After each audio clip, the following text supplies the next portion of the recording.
Isn't it a bit of a cumbersome hood to lug around? It's true. However, there was a company in Topeka, Kansas that ended up with this car, and my father swapped 3 other automobiles for it. Fiberglass was meant to be lightweight, but it ended up being heavier than expected. A name that has become synonymous with the restoration of historic cars, Wayne Carini has been an awe-inspiring admirer for decades. Wayne has established himself as one of the most reliable characters in the automotive industry, thanks to his unequaled ability to bring historic automobiles back to life and his hit television series, Chasing Classic Cars. He is also celebrated for his ability to bring classic cars back to life. However, what happens when the faith that people have in the sector of automotive restoration is put in jeopardy? A number of unanticipated legal issues and conflicts that even an experienced professional such as him was not prepared to deal with. In all honesty, what took place with Wayne Carini, and how did his companies get themselves embroiled in a number of different legal disputes? Initially, Wayne Carini was involved in an apparently ordinary car sale that involved a rare 1934 Pierce Arrow coupe. This was the beginning of his legal woes.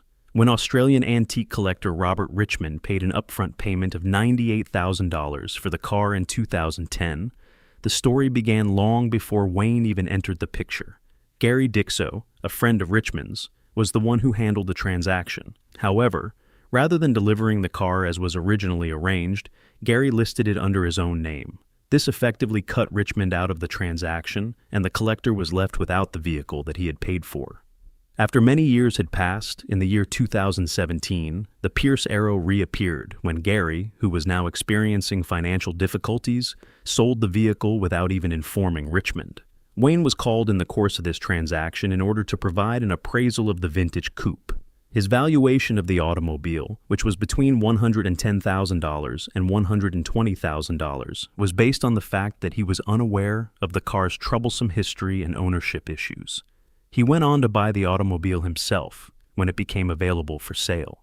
The fact that Gary, who had provided all of the requisite ownership paperwork, had fraudulently acquired these papers in order to sell the vehicle for a profit was something that Wayne was unaware of.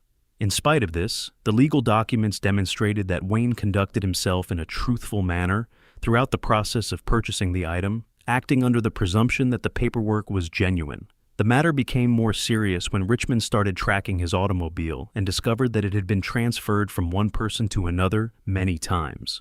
A lawsuit was filed in 2018 by him, citing Wayne Carini, F40 Motorsports, and other persons involved as defendants. His frustrations led to the filing of the case.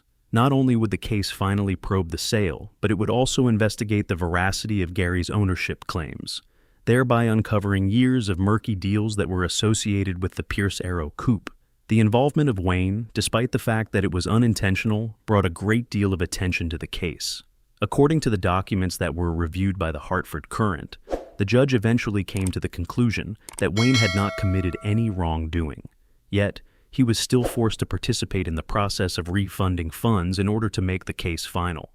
This early stage of the disagreement brought to light how easily trust and documentation in the field of automobile restoration might be exploited, even to the point of bringing someone with Wayne's level of experience into the conflict. Even though the courts finally decided that Wayne Carini did not commit any illegality in the Pierce Arrow coupe case, the consequences of the lawsuit had a significant impact on the community. Not only did the court struggle place a strain on Wayne's reputation, but it also brought to light vulnerabilities in the market for historic cars, which is a field in which trust and accurate paperwork are of the utmost importance. The scandal cast a shadow of doubt on Wayne's company, F40 Motorsports, which was the subject of the debate. Every transaction is dependent on the legality of the client and the collector, and legal disputes, regardless of the conclusion, might throw doubt on the legitimacy of the transaction. In this particular instance, the focus was squarely on the manner in which vintage automobile transactions are handled, including the verification of ownership and the assessment of the vehicle. After some time had passed, Wayne gave an interview to the Hartford Courant in which he discussed the need for documentation. He stated that any dealer operating in this industry must adhere to the documentation. You can't always know the full history of a car, but you rely on the documents as proof. The meaning of these terms sheds light on the fact that even seasoned professionals might find themselves in the middle of legal complications without even realizing it if the chain of ownership is not clear. What made the situation even more difficult was the attention that the media paid to the conflict. Despite the fact that Wayne did not intend any harm, the fact that his company was involved in ownership issues caused some people to question the level of investigation that his company applied when purchasing vehicles. This was especially detrimental in a sector where reputation is of the utmost importance. In spite of the fact that the court case itself did not reveal any clear wrongdoing in Wayne's behavior, it did reveal one of the most fundamental issues that the car restoration industry faces: finding a way to reconcile enthusiasm with rigorous research. A reminder was given to collectors, appraisers, and dealers alike about the dangers that are associated with records that are either inadequate or fraudulent. The episode turned out to be a costly lesson for Wayne, demonstrating how trust in this profession can be extremely unpredictable and risky. In addition to being a legal headache, the Pierce Arrow case was more than that. It was a demonstration of the precarious nature of an industry that is dependent on honest paperwork and good faith, which is something that even Wayne Carini, who has decades of expertise, was unable to verify all of the time. Although the lawsuit filed by Pierce Arrow captured a substantial amount of media attention and presented Wayne Carini with a number of legal issues, it was not the only controversy that was associated with his business practices. Years earlier, in 2011, another client disagreement involving Wayne's company, F40 Motorsports, would raise doubts about the company's customer service and communication. This conflict would include several different customers. This disagreement centered on the sale of a Lamborghini Gallardo from 2007 that was offered with a luxury luggage package that was both exceptionally uncommon and highly valuable, and it was estimated to be worth $88,000. It was claimed that the buyer was eager to finish the transaction and was anticipating the inclusion of the luxury feature. The high-end package became a key selling factor for the buyer. The purchaser, however, realized that the luggage package was missing upon delivery of the car, which resulted in months of back-and-forth attempts to find a solution to the problem. There was a lack of reaction from Wayne and his team, which caused the buyer to become irritated, which led to the buyer initiating legal action. According to Lamborghini Talk, an online automobile community where the buyer posted their experience, communication from F40 Motorsports was inconsistent, and promises to remedy the situation were delayed for weeks upon weeks. Lamborghini Talk was able to provide this information. Both the missing luggage box and the extra key for the vehicle were subsequently sent to the buyer by FedEx, bringing the matter to a conclusion that was ultimately addressed outside of court. Nevertheless, the drawn-out procedure left the client feeling unhappy with what they characterized as inadequate communication and customer service from a company that had established itself as a leader in the market for vintage and luxury automobiles. Despite the fact that this case received less attention than the Pierce Arrow litigation, it nonetheless managed to leave an impression on Wayne's reputation. This brought to light concerns over the manner in which F40 Motorsports handled remedies for customers who were dissatisfied, and it brought to the attention of others in the automobile business the significance of maintaining transparency while promoting high-value vehicles. In spite of the fact that Wayne personally intervened to settle the conflict, the event brought to light the underlying difficulties that arise when attempting to keep the trust of high-end customers, particularly when problems are not addressed in a timely manner. Another illustration of how even deals that appear to be uncomplicated can turn into reputational concerns in the high-stakes world of luxury car sales was provided by this particular instance. There was more than just a financial impact on Wayne Carini's businesses as a result of the legal issues and controversies that surrounded him. In addition to this, they constituted a substantial threat to his reputation, which had been the foundation of his professional life.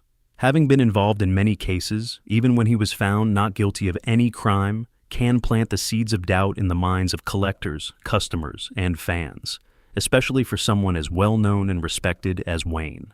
The Pierce Arrow case, in particular, sparked discussions among enthusiasts regarding the level of research that dealers should have when confirming the ownership history of a vehicle, particularly for rare and high-value automobiles. However, despite the fact that Wayne acted in good faith, the fact that he was associated with the controversy was sufficient to cause distrust. Such high-profile disputes have the potential to create enduring damage in a firm where the success of the business is determined by word of mouth and trust. F40 Motorsports' customer service practices were further uncovered by the Lamborghini lawsuit, which revealed weaknesses in such systems. Dissatisfied customers started venting their frustrations in internet discussion groups and evaluations, which included descriptions of delayed contact and problems that were not remedied. An unknown former customer wrote on a collector vehicle forum that F40 was trustworthy but overburdened, making little errors in high-stakes trades. The customer did not wish to be further identified. Despite the fact that this criticism did not constitute an indictment of Wayne's character, it did portray a picture of a company that was having difficulty meeting the enormous demands that come with operating at the top of the automotive sector. Furthermore, the media coverage that surrounded these lawsuits, albeit being limited in contrast to greater crises in the automobile industry, further exposed how competitive and precarious the market for collector cars can be. When it comes to collectors, even a slight suggestion of controversy around a dealer or restoration might cause them to turn elsewhere, which can start off a domino effect that could take years to correct.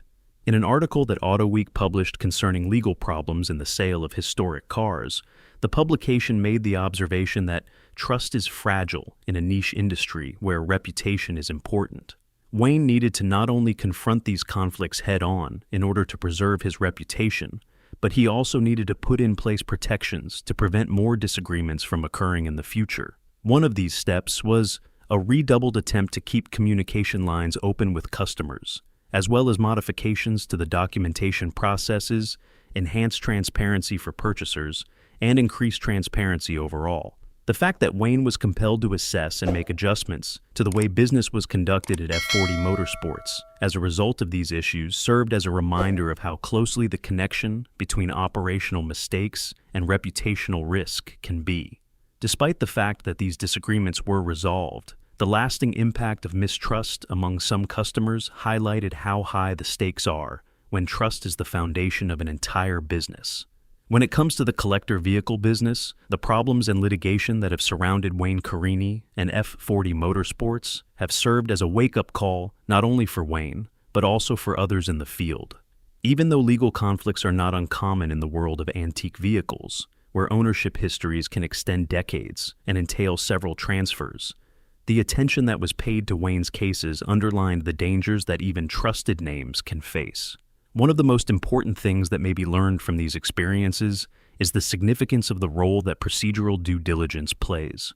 Disputes such as these, as stated by John Dreyes, an automotive law expert who was featured in Sports Car Market, highlight the need to conduct exhaustive title searches, maintain open communication between buyers and sellers, and maintain comprehensive documentation. While Dreyes was making a general reference to problems that are prevalent in the industry, Wayne's difficulties were an illustration of how even the most experienced professional can fail to recognize potential warning signs when they rely exclusively on the documentation that is provided. Moving forward, it appears that Wayne is resolute in his efforts to strengthen his position within the industry. He is not going to use the lawsuits as an excuse, but rather as a lesson to learn from them. Even in a career that is distinguished by success and popularity, mistakes that are believed to be blunders, are unavoidable. This is something that the challenges have proved, if anything.